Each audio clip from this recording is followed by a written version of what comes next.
The past months have been tough for people in Nepal. The effects of the earthquake a year ago are very much still visible.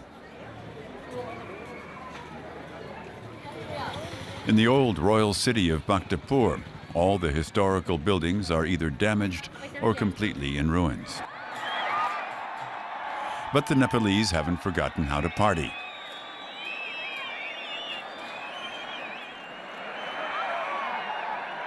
In April, the Biscuit Jatra festival rings in the Hindu New Year.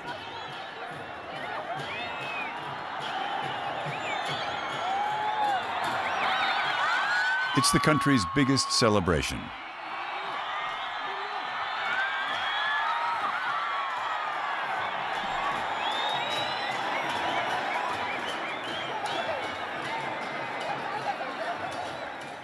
The countryside still looks much like it did in the weeks after the earthquake. The village of Kataldanda in the Gorkha district was at the epicenter.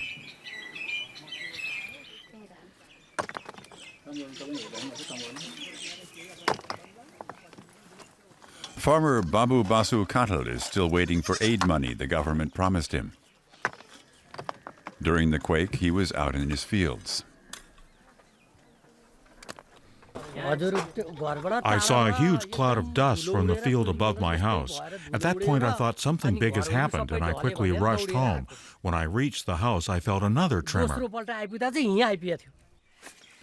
His family built themselves a temporary shelter from old wood. Now they want to build a proper house.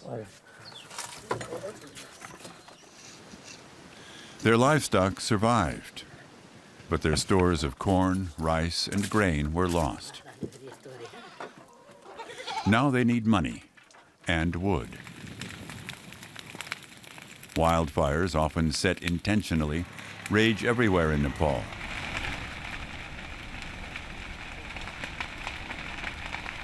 They eat their way through the mountains and are easily visible at night.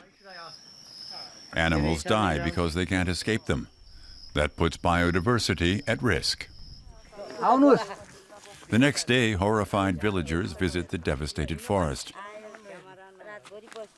Just recently, they had painstakingly planted new trees. We don't know who's responsible. People are saying someone was clearing his field and the fire accidentally spread. We saw it from far away and quickly went to the spot and tried to put it out, but we couldn't. It's extremely dry. Everyone is waiting for the monsoon to bring rain. Fires are sparked off by cigarettes or carelessness, or deliberately laid to clear new land for farming. The International Center for Integrated Mountain Development has focused on reforestation for many years.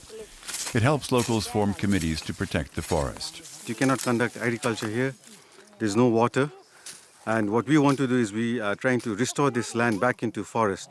So the communities have done some plantation and they look quite fruitful. But the best intentions come to nothing where goats are concerned. They're the sapling's greatest enemies. That's why they're no longer allowed into the forest and can only roam freely if they're closely watched. The shepherds now bring them food.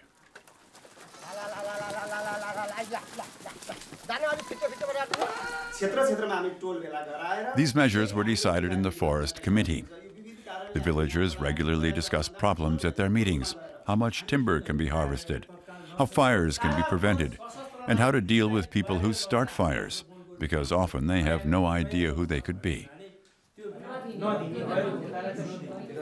Today, for instance, they've decided to issue IDs so they can control access to the forest. The success is visible. This looks like a plantation, but it's not. The trees grow rapidly, and they're very robust. This was a barren land, say 7-8 years ago. And since this patch of land was handed over to the local communities, they have developed an operational plan which they follow. And as you can see, these young sal forest has regenerated naturally. The organization's project workers have told them what wood they can take and when trees can be felled. So the villagers collect only dead wood and branches in the forest. And they keep to that.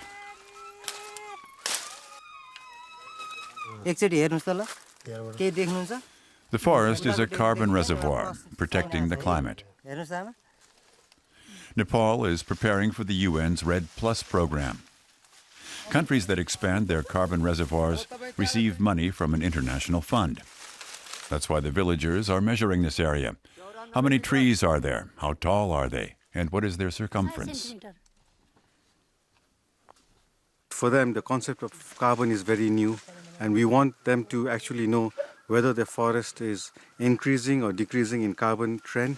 And this is very important for measurement, for monitoring, measuring, and reporting the carbon in their community forests. It gives them a sense of ownership, and it also reflects their management. If it goes in a decreasing trend, they should know that they're not doing a good job in terms of managing the forest. Regular monitoring will take place over the coming years to see if the forest grows, in which case there will be funding from various sources, or if it shrinks because of fires. That would be bad for the climate, nature, and biodiversity.